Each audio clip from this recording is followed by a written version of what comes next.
Mania Sambojjhanga so that Jagasuma Sambojjhanga Sambojjhi so that Boko Shini Jet Beto they very pure previous on the Tissa Liver Tijonian to a Palusian Tissa Liver dinner to Palma theatre download to a Chuntia Tissa Liver DG Chuntia Power DG Chuntia.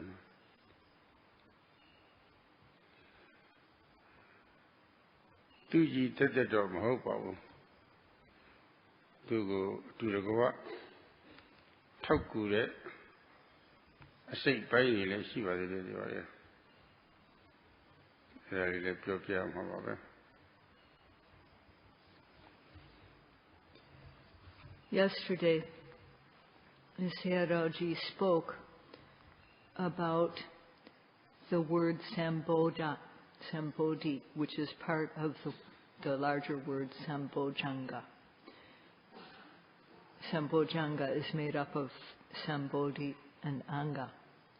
And Sayadaw explained about Sambodhi last night. Sambodhi is knowledge which is able to know completely the Four Noble Truths. Without this, Sambodhi must be present to know the Four Noble Truths. One can't, that has to be present. But it is not the only thing that is involved in the realization of the Four Noble Truths. So together with knowledge, there are other components. And so Sambodhi is this knowledge which is able to know completely the Four Noble Truths. Or another way of explaining the meaning of Sambodhi is that it refers to someone who practices the forerunner path to completion, so that Vipassana knowledge matures stage by stage, and one comes to know the Four Noble Truths.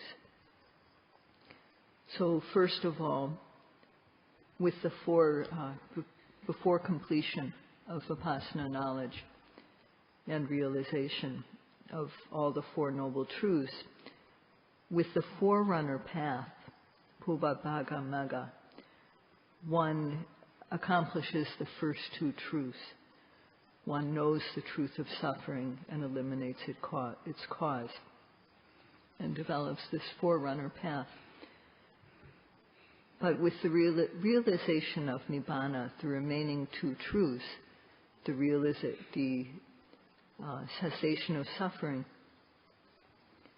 and the path, development of the path leading to the cessation of suffering, these are automatically accomplished. So one who knows this, who knows the Four Noble Truths completely, is called Sambodhi. And this word, prefix samanta, it has a meaning comprehensively or completely, knowing all that is surrounding. So there are 7 causes which support this knowledge called Sambodhi. And if we take Sambodhi to mean knowledge, then these total of 7 factors are supporting factors. And if we take Sambodhi to mean a person, then it is a quality that person has, or a factor of that person. And that word in Pali is called anga. So together in Pali, Sambodhi and Anga, when they're combined, those two words are combined, it becomes Sambojjhanga. That's the word in Pali. Among the Four Noble Truths, as far as the two supramundane truths, one has to know how they are good. One has to know that they are two very delightful, noble truths. But the work that we do at first concerns the first and second noble truth, the two worldly truths. Whatever arises in one's body is the truth of suffering, dukkha satcha. We have to know this. We have to discern this. If we don't observe whatever arises in our being, then we won't know this truth of suffering. We won't know, or will know in the wrong way. There will be craving, tanha, and clinging, upadana. And thus there will be the cause of suffering. But when the truth of suffering arises, because one observes it with the practice of satipatthana, then there is knowledge. Knowledge arises. And this is the development of the forerunner path, Bhuva-Bhaga-Magga. And at that moment of knowledge, one is able to dispel the cause of suffering. One realizes momentary cessation, tadanga nirodha.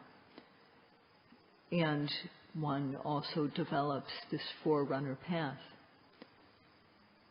So as Sayadaw mentioned yesterday, with one action of knowing the first truth, the remaining three are accomplished.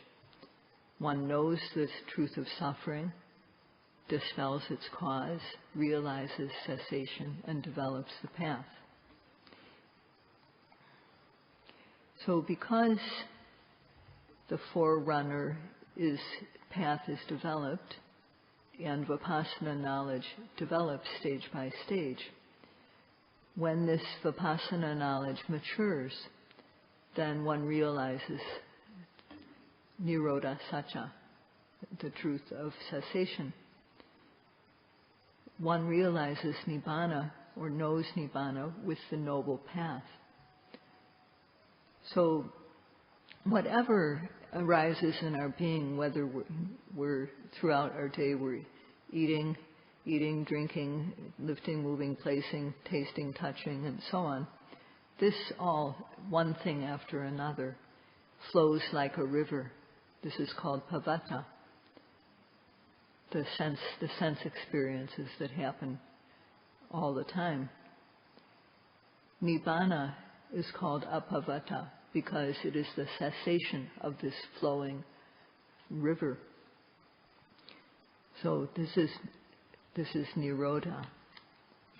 And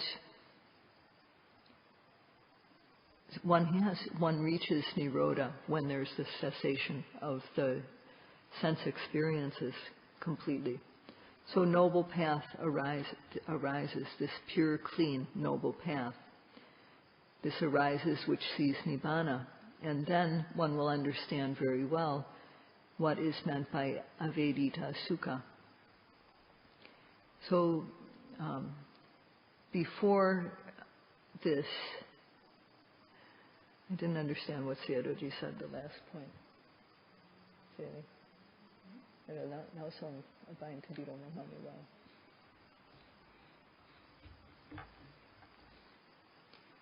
The Buddha used the word sukha. Sukha means peaceful and therefore happiness, satisfaction.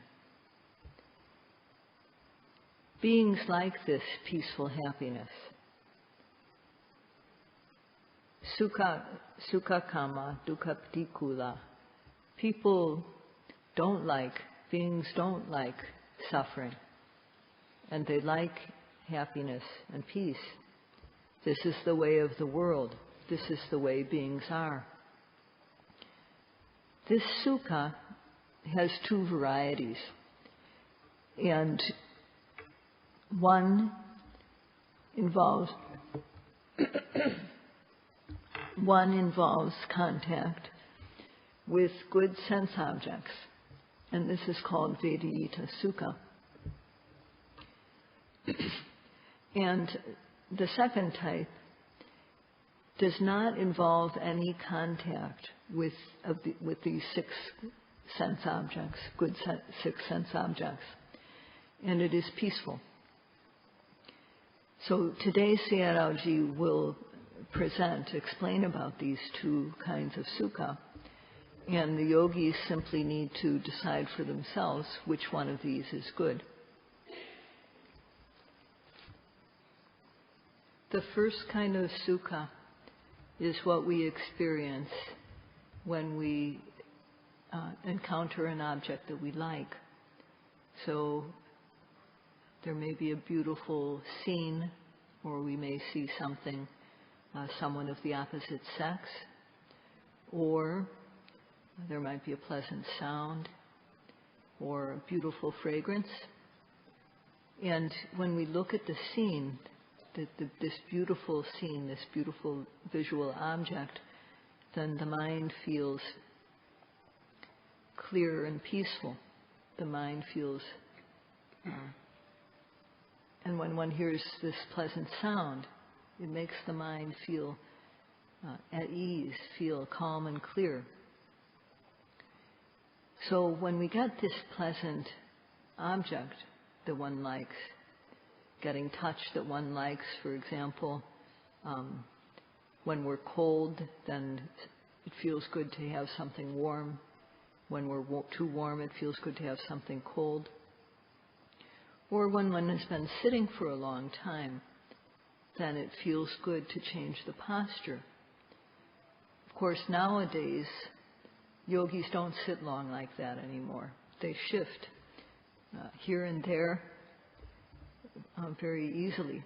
And even during the Dhamma talk, the yogis clasp their knees together and gaze here and there. They have no patience at all. When there's discomfort, people like comfort. And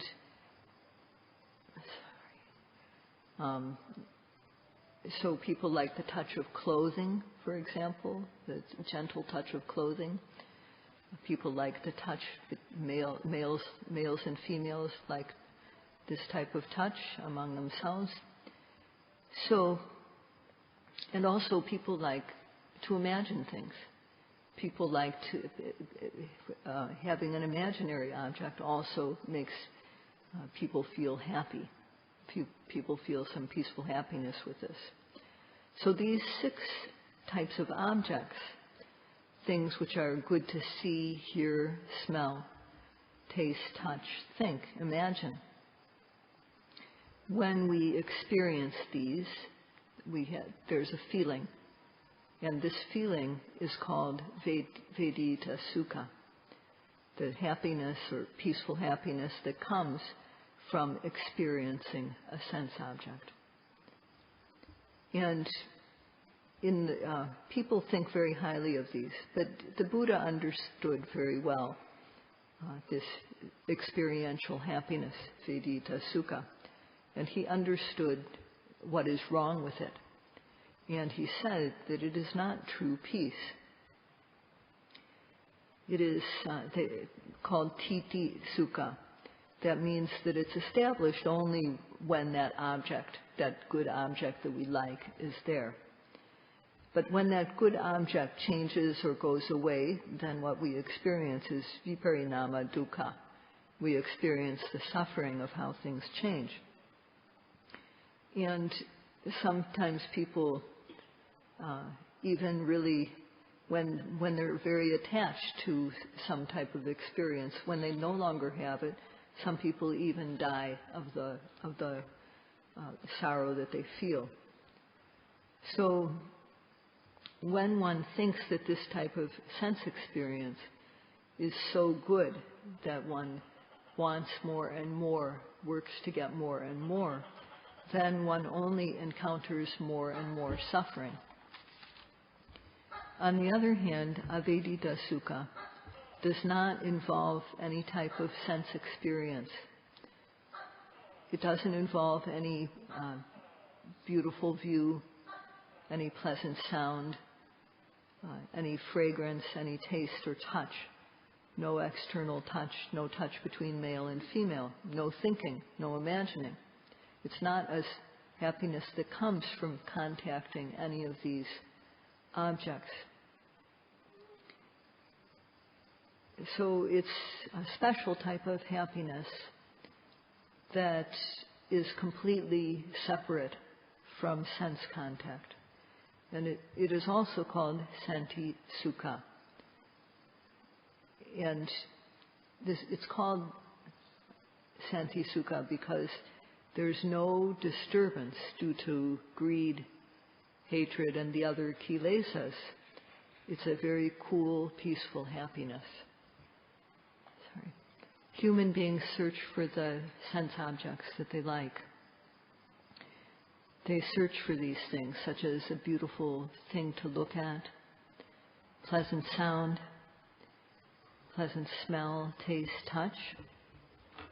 They search for these objects, and the objects that one desires capture one.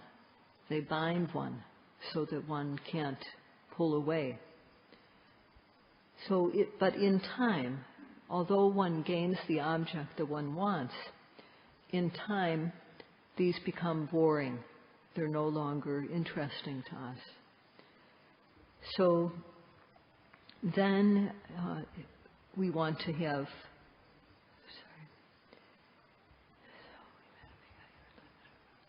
for example, how many hours can you look at a beautiful view? How many hours can you listen to a pleasant sound? The same thing with smells, taste, touch, even between the opposite sex.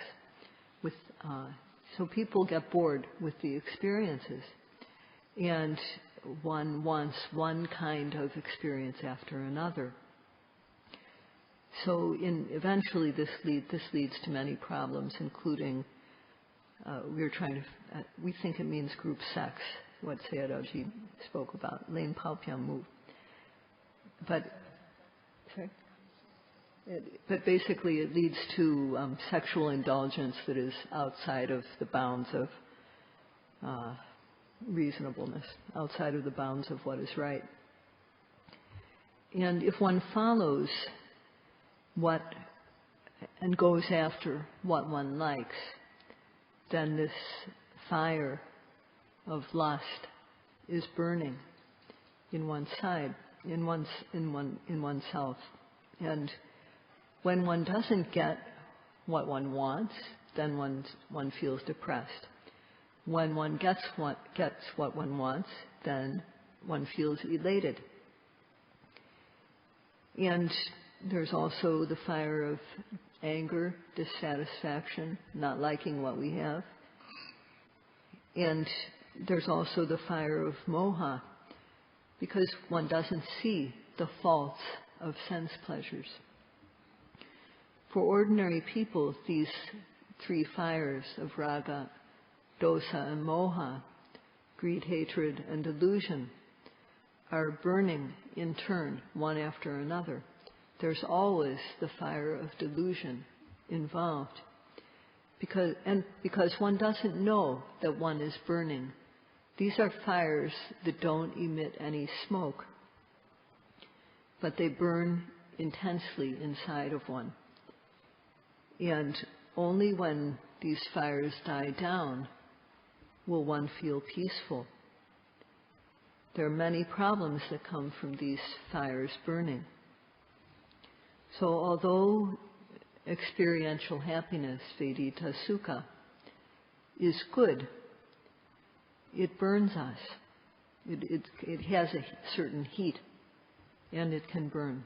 So on the other hand, the happiness that doesn't involve any sense experiences, it doesn't have any heat like this. The 5 sense objects are not involved. So that is the happiness that the Buddha himself searched for and found. It's not something imagined. The practice that we are doing now is to cool the fires of lust and anger, greed and hatred, slowly, gradually, and then the cool peace of Nibbana will arise.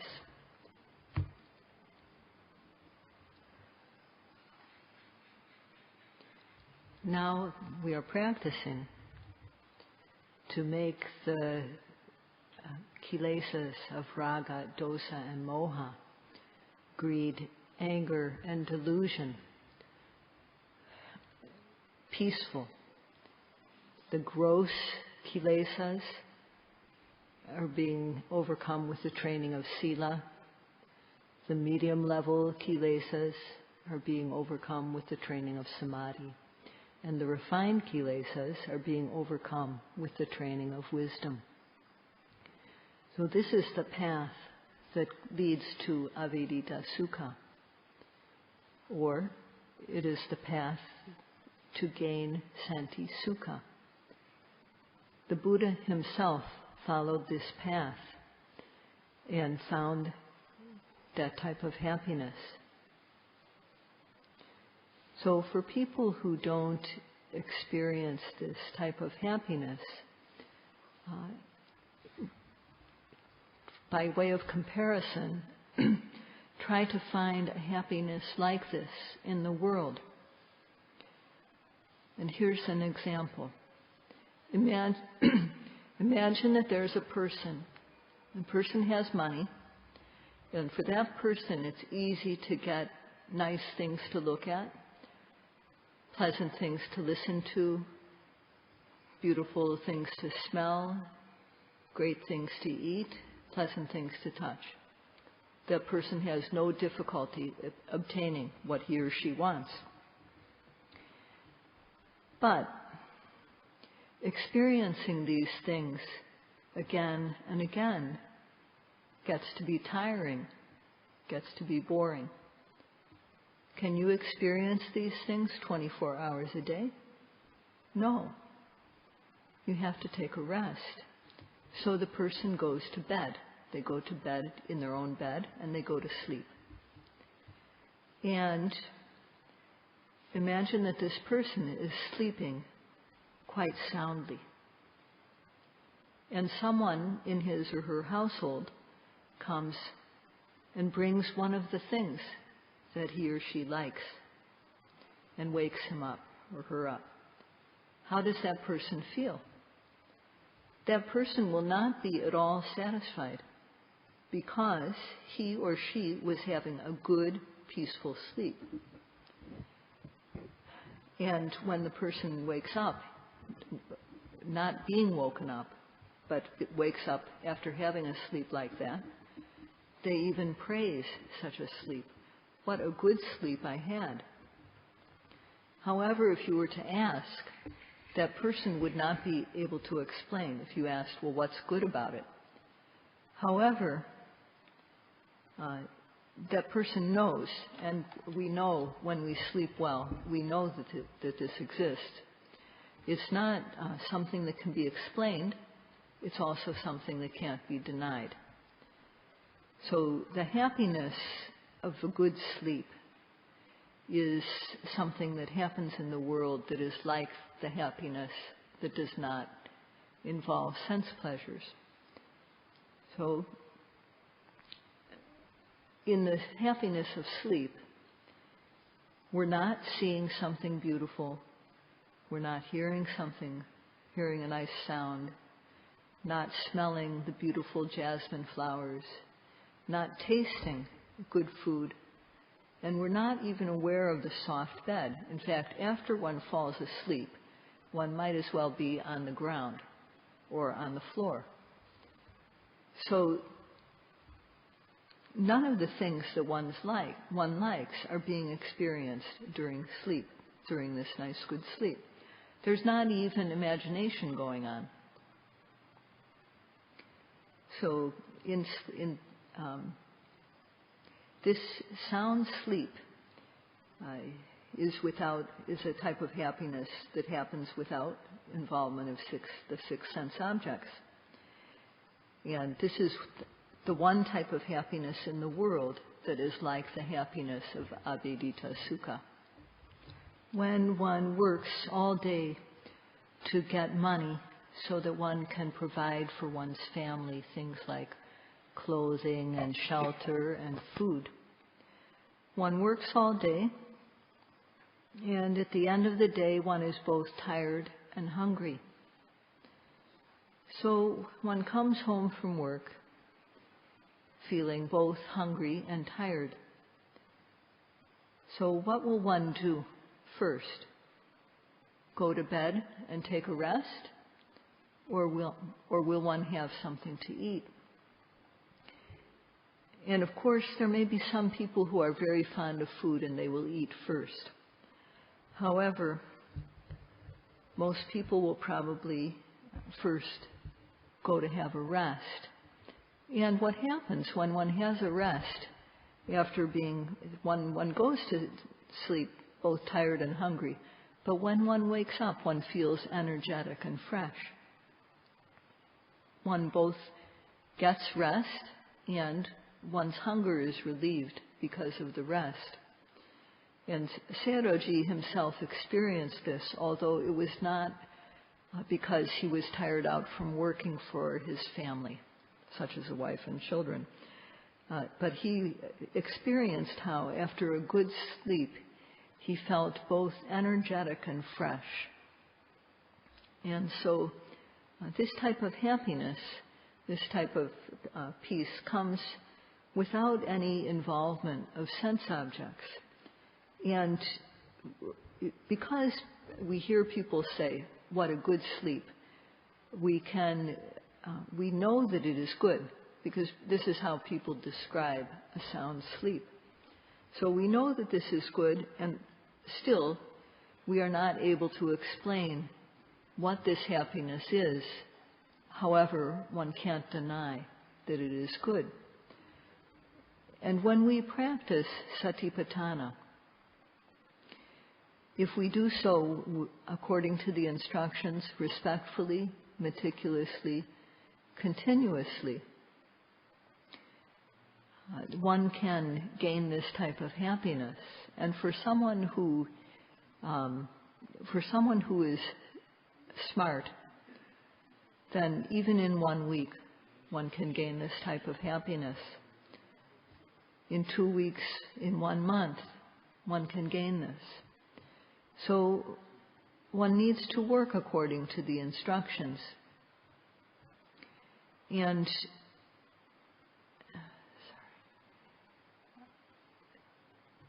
although one hasn't gained this type of happiness, when one gains it, one will know practically that there is this better type of happiness than sense pleasures. The way that Nibbana is praised, this happiness of Nibbana, is Susukhang Vatad Nibbanan, Sama Sambuddha Desitang, Asokang Virajang Kemang, Yata Dukkang Nirojati. So, in Nibbana, suffering is not present. In Nibbana, suffering comes to an end. There's no obvious form of suffering. There's no suffering due to something changing.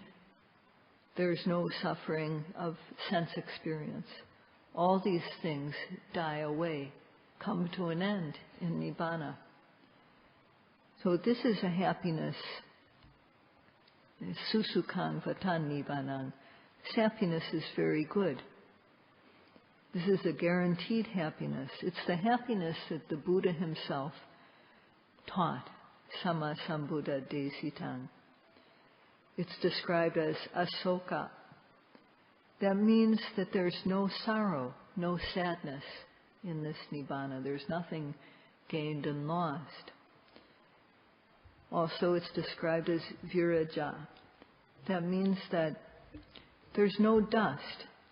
These defilements, the defilements wanting various things, dissatisfaction, resentment, bearing grudges, pride, lack of shame, lack of moral fear, all these things are like little particles of dust in our existence. And they're like the dust that is on the road. So there's no dust like this, none of the dust of kilesas in Nibbana. And it's also described as kema. There are many dangers in the world, the dangers of fire, flood, thieves, and so on. There's no dangers in Nibbana, so it is called kema. And to get this happiness, this peaceful happiness that is described in such a way, we apply the practice. That's all we need to do. So the yogis haven't yet seen Nibbana, but by understanding this example, they can understand something about its peace. The Buddha himself found a happiness that is peaceful. And this, so one should just think about it. This happiness, when your meditation is in a good situation, you can understand that there is this happiness that comes. It is free of sorrow. It is free of the defilements of greed, hatred, and delusion. It is free of all dangers. And when we get to this type of place, we feel very peaceful. So this is something that makes our human life very valuable.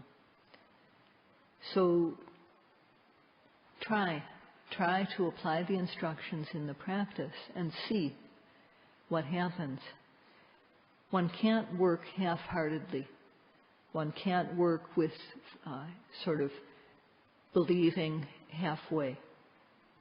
So one just has to try following the instructions, and one has to work respectfully. So today, Sayadaw has spoken about what it is that this knowledge called Sambojjhanga takes as its object, and also the person who gains this knowledge of Sambojjhanga. So in order to gain this knowledge of Sambojjhanga, there are supporting factors that arise together with it. And tomorrow, Sayadaw will explain about these supporting factors. And he will also explain how, when the mind is elated, what factors need to be boosted. When the mind is depressed, what factors need to be boosted. So this is all for today. Sadhu.